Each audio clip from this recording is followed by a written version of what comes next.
Welcome to the deep dive. Today, we're diving into something kind of unexpected. Oh. Yeah, it's the link between climate change Oh. and knowing how to swim with your clothes on. Interesting. I know, right? You don't see that on like top 10 survival skills lists usually, Right. but the sources we dug into Yeah. suggest it might be more important than we think. So, You're absolutely right. It's not something most people would even think about. right. But when you stop and think about it, Yeah. the chances of ending up in a flood fully clothed are probably way higher Yeah. than needing to rub sticks together for a fire or something. Exactly. And these sources Yeah. really make it clear dressed swimming isn't just about getting wet. It's a whole set of skills that could actually save your life. So you're telling me I can't just jump in the pool with jeans on and be good? Well, not quite. Remember back in high school physics class, Oh, sure. buoyancy and all that? Yeah, vaguely. So clothes, especially when they get soaked, create what's called negative buoyancy. Negative. So it's like the opposite of floating? Exactly. It means they can actually drag you down. Okay, that makes sense in theory, Yeah.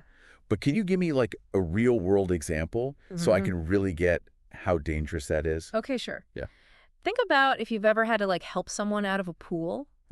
It's way harder to lift them in the water than on land, right? Right. That's negative buoyancy at work. Okay. Now imagine trying to swim Right. with that extra weight and resistance pulling you under. Oh, wow. It's easy to panic. Yeah. And that's where things get really dangerous. I'm starting to get it now. Good. So it's not just being able to swim. Right. It's about knowing how to deal with those extra forces working against you. And I never really thought about it that way. And you know what?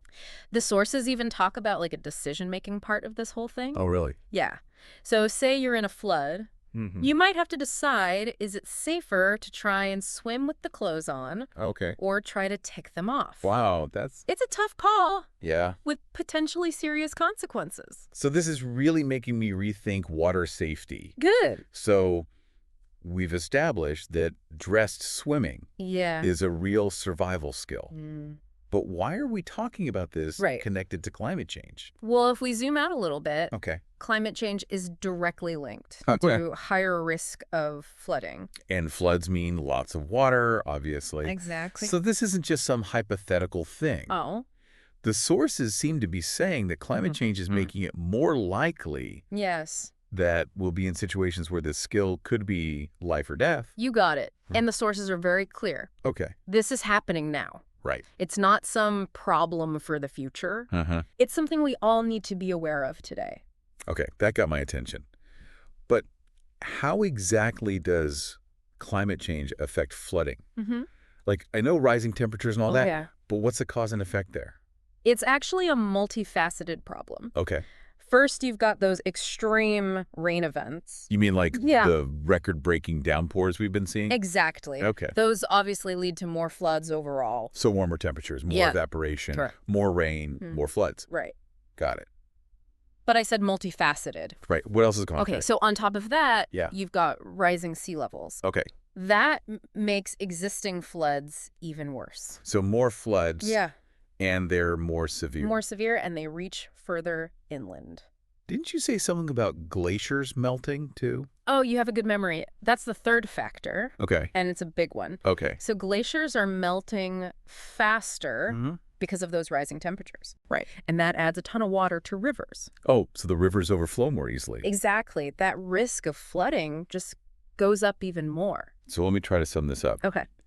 Warmer temperatures equal more evaporation, Right. more moisture in the air, heavier rainfall, Yes. more floods, You got it. and rising sea levels, making them worse. Yeah. Plus, melting glaciers adding even more water. It's like a chain reaction. It is a fantastic summary. Thanks. It really shows how everything's connected. Yeah. Climate change doesn't just cause one thing. Right. It ripples through everything with huge consequences. Yeah. And those consequences are hitting closer to home than we might think. Okay. Yeah. So we talked about climate change. Yeah. Increasing that flood risk and how that makes this whole dressed swimming thing more important. Yeah. But let's get back to the skill itself. Okay. What's it actually like trying to swim with clothes on? Well, the sources actually lay out the challenges really well. Okay, good. The first thing you notice is the weight Yeah. Soaked clothes get so heavy, it's like you're carrying another person. I can imagine. And then on top of that, there's the resistance too, right? Exactly. It's like swimming through molasses. And then on top of all that physical stuff, there's the mental impact. Oh, yeah. Feeling yourself being pulled down by your clothes, it can be terrifying. So even a strong swimmer Oh, yeah. used to a bathing suit could be in serious trouble Absolutely. if they had to deal with a flood Right. in their everyday clothes. And that's why the sources are so big on training. Oh, so this isn't something you can just wing. No. You need formal training for this. So you're saying Yeah. it's not enough to do a few laps in the pool? Nope. You need to learn specific techniques for managing, like, air pockets in your clothes, shedding layers if you have to. Oh, interesting. And special survival swimming positions. Okay, so this is serious stuff. It is. You wouldn't try to fly a plane Right. just by watching YouTube, would you? That's a good point. This is the same idea. You need instruction and practice Yeah, to really master it. that makes a lot of sense. Good. So we've covered floods, training, Yeah. but the sources also talk about the bigger role oceans play in all this. It's not just the water right next to us, right? I got it. Oceans are huge Yeah. for regulating our planet's climate. Okay. And they're being hit hard by climate change, too. I know they cover a lot of the Earth's surface, but how do they actually influence the climate? So the sources describe them as a massive carbon sink. A carbon sink. What's that? It means they absorb a lot of the CO2 we pump into the atmosphere. So the oceans are actually helping fight climate change. In a way, yeah. Yeah. By soaking up some of that extra CO2. That sounds like a good thing. It is, up to a point. Okay, there's a but coming. There is. The more CO2 they absorb, Right. the more acidic they become. Acidic. Yeah. It's called ocean acidification. That doesn't sound good. And it's really bad for sea life. What does that actually do? Yeah. Acid in the oceans. Think about, like, vinegar and baking soda. Okay. Get that fizzing right. Yeah. That's because vinegar is acidic. Now imagine that happening in the ocean, but on a huge scale. Wow. So that acidity, Yeah. it makes it hard for a lot of marine life to survive.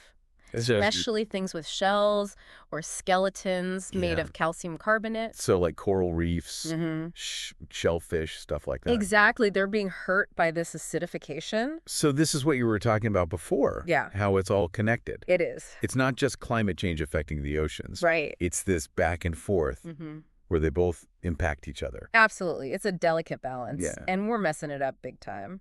Okay. The sources really stress this. Oceans aren't just soaking up CO2. Okay. They also control temperatures, drive weather patterns, Right. move heat and nutrients around the planet. Wow, they do a lot. They do. But as climate change gets worse, Yeah. all those functions get messed up. So it's a two-way street. Exactly. Climate change affects the oceans, and those changes in the oceans then affect the climate even more.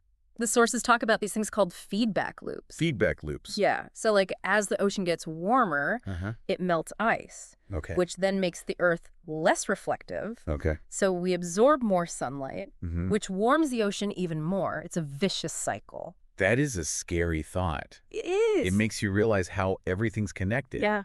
And even small changes can have huge effects. Exactly. And that's why understanding these connections is so important. Okay. The more we know, Yeah.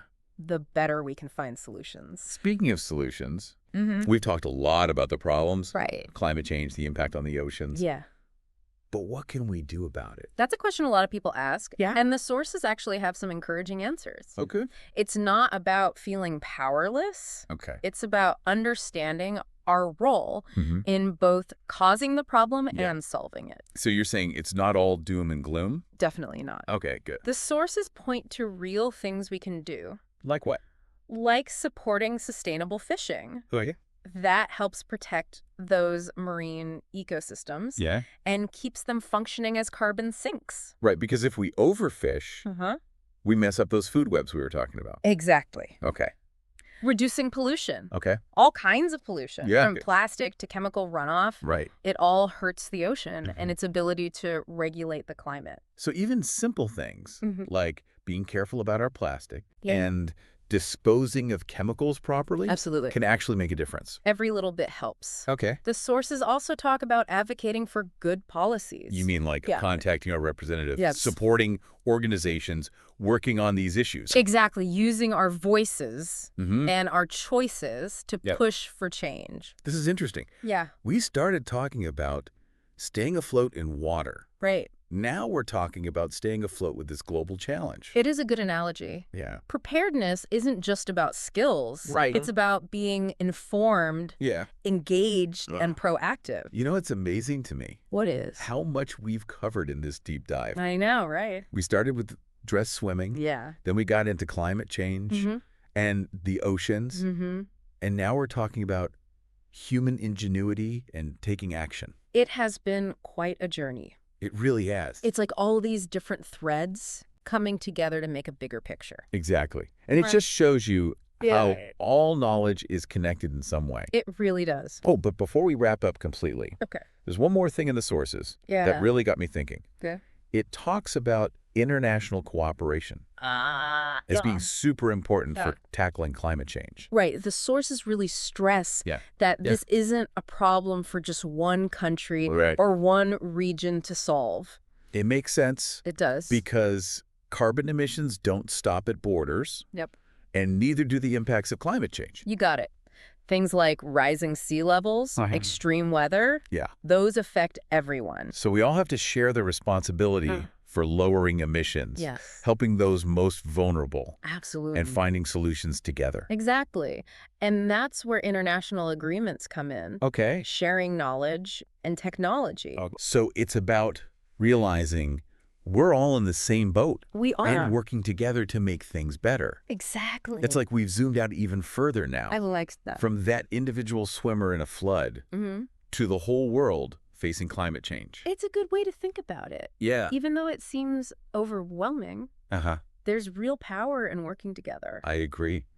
We've explored so much in this deep dive. We have. Dress swimming, the oceans, climate change, individual action, innovation, global cooperation. It's a lot. It is. But the biggest takeaway for me is that knowledge is interconnected. It is. Just like those systems we've been talking about. And the more we learn, the better choices we can make. Absolutely. And the more we can do to find solutions. Whether it's learning to swim in our clothes or making more sustainable choices or speaking up for change. Exactly. Well said. This deep dive has been amazing. It has. And I hope it leaves everyone feeling more informed and ready to make a difference. Me too. Well, I think it's time to surface from this deep dive. I agree. Thanks for joining us today. It's been a pleasure. And remember, even with all these challenges, there's always hope. There is. We can learn and adapt and create a better future. Couldn't have said it better myself. Thanks for diving deep with us, and we'll see you next time.